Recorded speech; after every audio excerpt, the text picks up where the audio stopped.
Hello, hello, testing 1, 2. 1 second here. Got that. All right.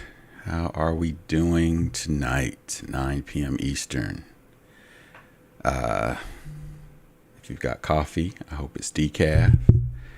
I hope my mic's working and I'm not on mute.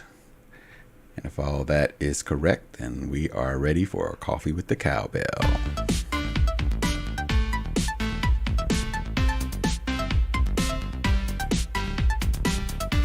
Cheers. All right. I am your host, Ricardo Wilkins, your resident Teams geek. Here to geek out with you on a little bit of Teams and collaboration and Office 365 and all that good stuff. All of the teamwork aspects of the Microsoft stack. If you're coming here to learn about other related collaboration tools from other vendors, that is not what this show is about. So my hope is that if that's why you're here, you can take what you learn and try to apply it to those other tools. And that's all I'll say about that. So glad to have you here. As always, I am here to just geek out with you on Teams, but also trying to monitor your chat and questions that you may have on the different platforms that I am simulcasting to. So that would be YouTube, Twitter, LinkedIn, Facebook, and Twitch. All right, 5. Yep, I think I got that right. So wherever you are, whether you're watching live or on demand, welcome. And if you are, if you do have access to the chat of one of those mediums, feel free to add some chat, including just saying hi. I would love to see that.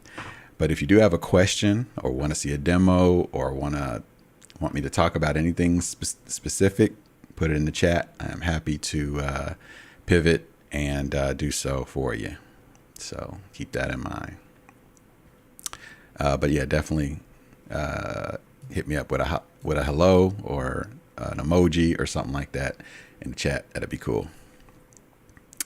With that being said, let me certainly talk about anything. As always, I usually talk about something that has happened since we last got together.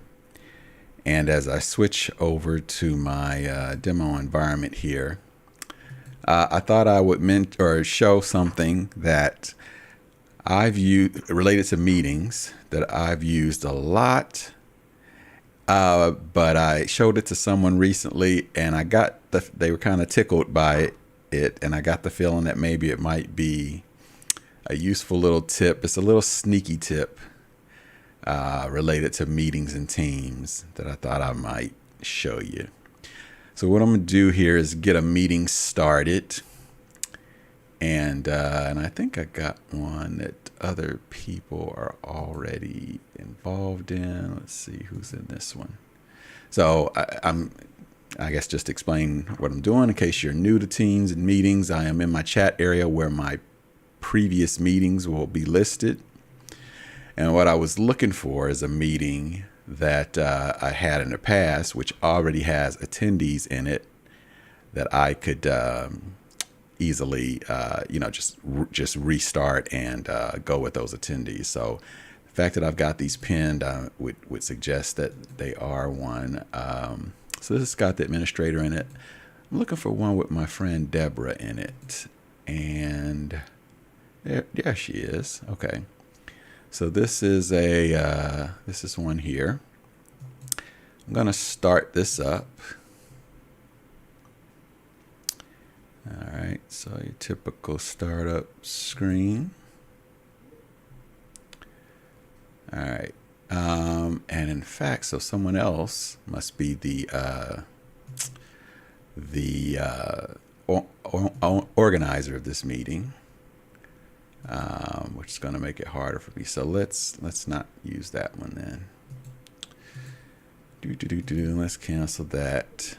And in fact, let's just fire up a new one because I can get Deborah in a meeting pretty easy. So I'm sorry, I'm clicking around too fast. I'm going to go to Meet Now, fire up a new, fresh, from scratch meeting. I'm going to call this my sneaky meeting tip. And go ahead and join that. All right. So we got a meeting going here. It's just me. Now I do have my Deborah persona in this environment ready to go. I'm firing up her Teams instance in the browser.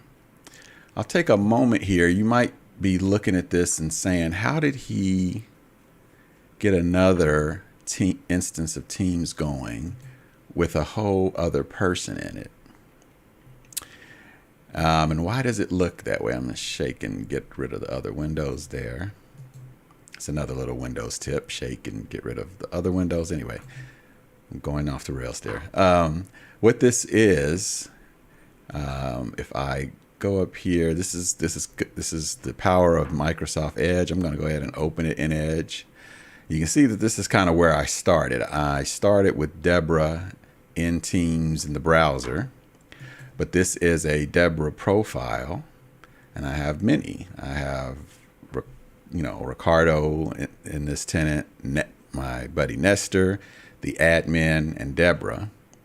So because of this, I can switch to them, and the browser has, in this case, like Nestor's credentials. It has Deborah's credentials, and all the things in that profile will be Deborah specific, Nestor specific. Different profiles, kind of like incognito windows, and that's how I get that done. But then I take the extra step, because Microsoft Edge is so cool, of when I have this, I go to apps, and if I hadn't already done it, I install this as an app. And that's actually, since I've already installed it, it's asked me, do I want to open it in that app, which I do. And so essentially now it's from, what appears to be, a good old fashioned app that looks like it's standalone Teams, but it's actually the browser version. And that makes it real convenient for a lot of reasons. One, as you could see, I had it pinned in the taskbar. It is also, as you can see here in my start menu, it is, Windows treats it like an app. It's in the start menu. It's pinned there. I can, search for it and fire it up. And so that becomes useful. And so I tend to do that for all my personas. They all have their own apps and easy to pull up. And I use that in other areas too. That is a tip. It's kind of a non-Teams related tip that I could probably do a session on in and of itself. Anybody out there that does a lot of demos of anything that involves multiple personas, you should definitely use that little tip there. Anyway, I digress. So we've got Deborah here, and since she's now logged in and everything, let me go back to my meeting, which is minimized here, but we all know from previous sessions that a minimized meeting does not have to stay minimized. Click it in the middle, brings it all back in its full glory. I'm going to go to people, and I'm going to pull Deborah into this meeting by simply, especially since she's a user in my org, I just got to go find her name in the address book and hit request to join. The meeting's calling her, and as I go over to Deborah's environment there, you can see there's the call coming in. So Deborah will accept and, get all her settings together and then join. Okay. So now Deborah's in the meeting with me, as you can see there. Now, let's keep going with this whole profiles thing, because I will now, I believe this is my administrator profile. I can check here. Nope, that's the Ricardo one. let's open it from here. All right, we will open the administrator, and we will go to the administrators teams. So we'll give that a sec to fire up. Also notice I'm using the vertical tabs there, which you can, which I think if you're cool, you'll use cool people use vertical tabs. All right. So boom. All right. So see, let me go back. I was trying to do something a little funny there. Let me bring the administrator into this meeting as well. So I will add them. All right, so request to join. Go back to administrator, who is, where is it? I'm losing track of all. Okay, there's accept that. Let them join. All right, so we got 2 people in here now. All right, it's getting a little confusing, but just bear with me. All right, so here's my main screen. The 2 of them are in there. Now for a quick second, I'm going to go back to Deborah, and I'm going to have her leave for a sec. I know she's going to say, "Be right back." Okay, she's going to say that in the chat. Everybody's going to get the little tool tip there, and they'll know. And so she's going to exit out for a second. And this is going to provide me an opportunity to show what it is I wanted to show, okay? My sneaky tip is that depending on the meeting I need to join, I like to know, has anybody already joined? I may not want to be the very first one in the meeting waiting for others. I'd rather wait till somebody else shows up sometimes. I might need to want to know how many are in this meeting. Is it a really large meeting? I may want to know who's in the meeting. Maybe I'm waiting for a particular person to join, like the organizer, right? So, you know, I don't necessarily want to join a big meeting that the organizer hasn't joined, and potentially somebody's looking at me to start the meeting, right? All of those things can occur. When I go to chat, you can see for that meeting, the little video cameras letting me know that meeting's in progress, and I see all the little circles of who's there. So in this scenario, yes, she did join it previously, but this could also be a scenario she hasn't even joined the meeting yet. It's a meeting she was invited to. She accepted, but she hasn't joined yet. Even before joining, she can get this view of who's in there. And if there was, say there was 100 people, you'd get a few heads, and then you'd get one that's kind of saying like plus 95 or something like that. So she can see who's in there, see that the meeting has started, things like that. Yeah, I can see that okay.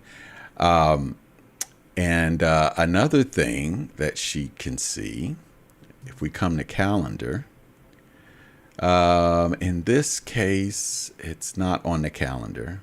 Let me see if I can go to an older one though, because let's see, you got anything on this calendar?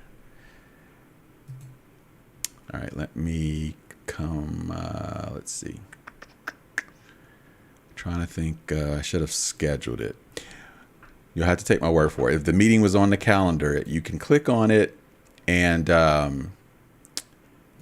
there will be a chat with participants link. If you've ever done this before, you realize that. What you may not realize though is I can go to the chat of the meeting prior to joining. Why would you do that, Ricardo? Well, if people are chatting, it kind of lets me see what they are saying. It also is a quick way to get me to this view itself. So chat with participants, I'm in the chat here, as you can see, but I'm also seeing who's there. So that's the main way that I usually get into this view. I kind of got there the back way in this particular scenario. But that's normally how I do it. The meeting's on my calendar. I click it once to get kind of the little pop-up. There'll be a chat with participants there, and that takes me over to the chat of the meeting where I can then see who's in it. So again, that's a little sneaky way of figuring out, has it started? Maybe you're the type that says, hey, I see Ricardo in this meeting. I don't attend meetings that Ricardo joins. I don't like that dude. Then now you know that he's in there and you shouldn't join. I don't think you're like that. All of my viewers are nicer people than that. So anyway, but that's a way that you can check that out. This would also show you, this isn't showing you who's presently in the meeting real time, but this is showing you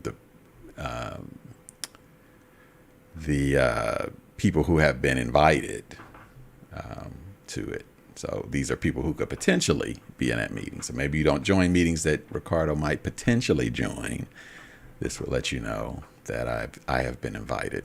And obviously it shows who the organizer is as well. So again, it's showing those people, if they were chatting, I would see their chats, even though Deborah's not in this meeting, as the administrator, proceeds to chat.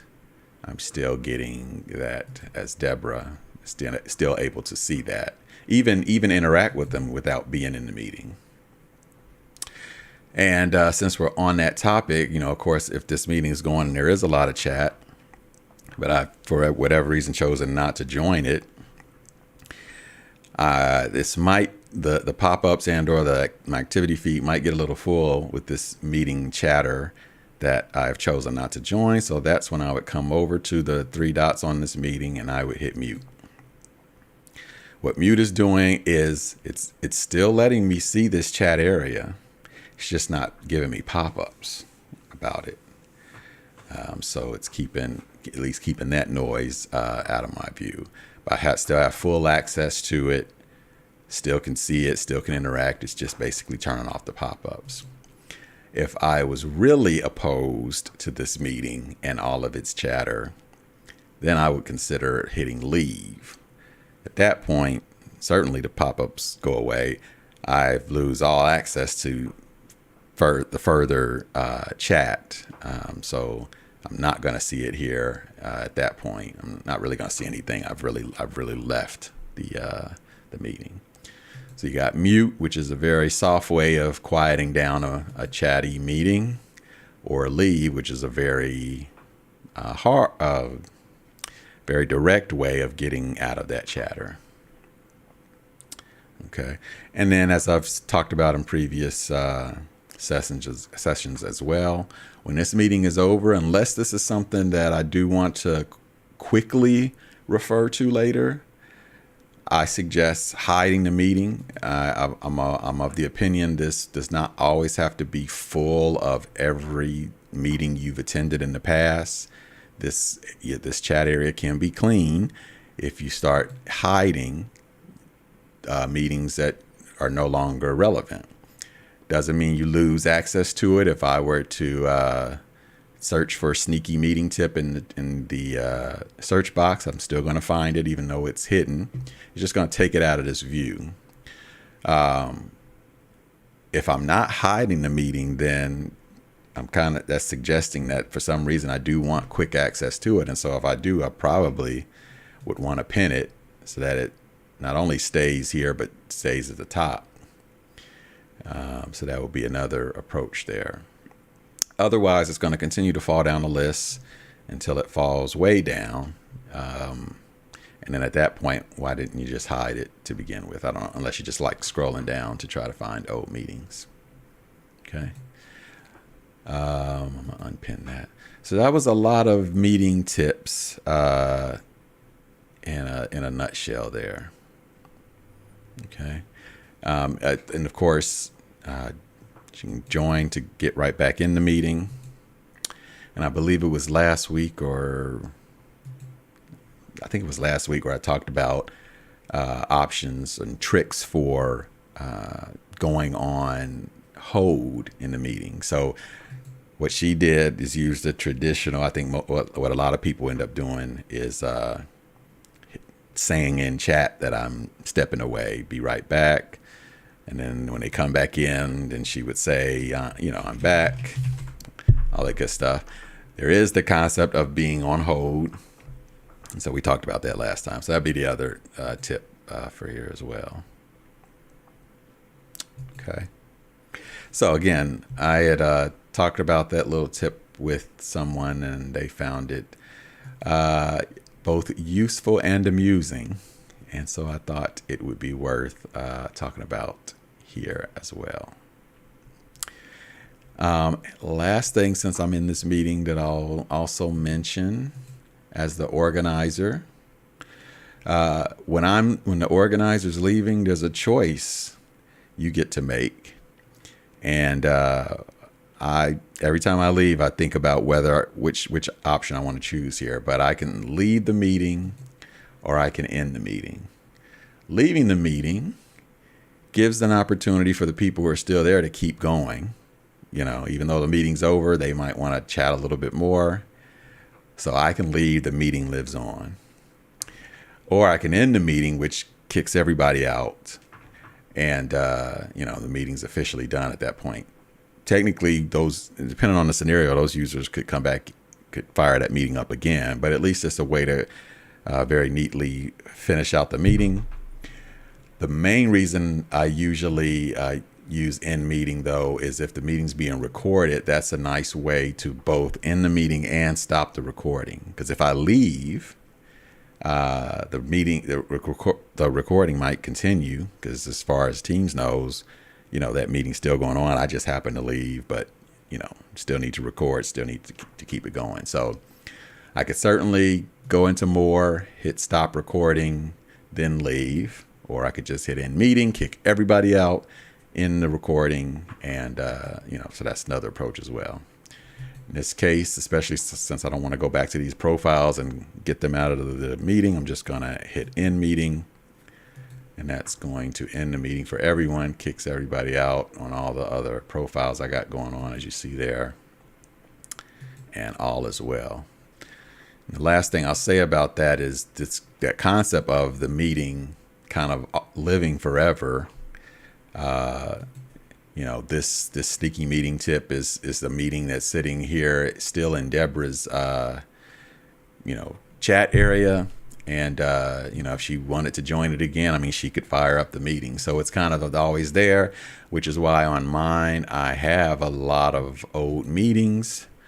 It's useful from a demo perspective because, some of these meetings kind of have a certain setup. And so like this video test, I think was with certain users, and so the fact that they are always there is pretty useful. Like I should have went to this one where I clearly identified the people in it. Anyway, so yes, meetings can stay here, for forever, right? So good stuff there. So that was just a little, oops, that happens all the time. But that was a little quick tip. Again, something that just kind of happened this very week. Thought it'd be useful to show. If you are looking for other tips in other areas of Teams, let me know on whatever platform you have access to. Happy to demo and show things. But it seems like every week something in regular life comes up that gives me something to talk about during our sessions. So it's good stuff. So cool. So with that said, I'm going to go finish my DECAF. Hope you had learned something. This has been Coffee with the Cowbell.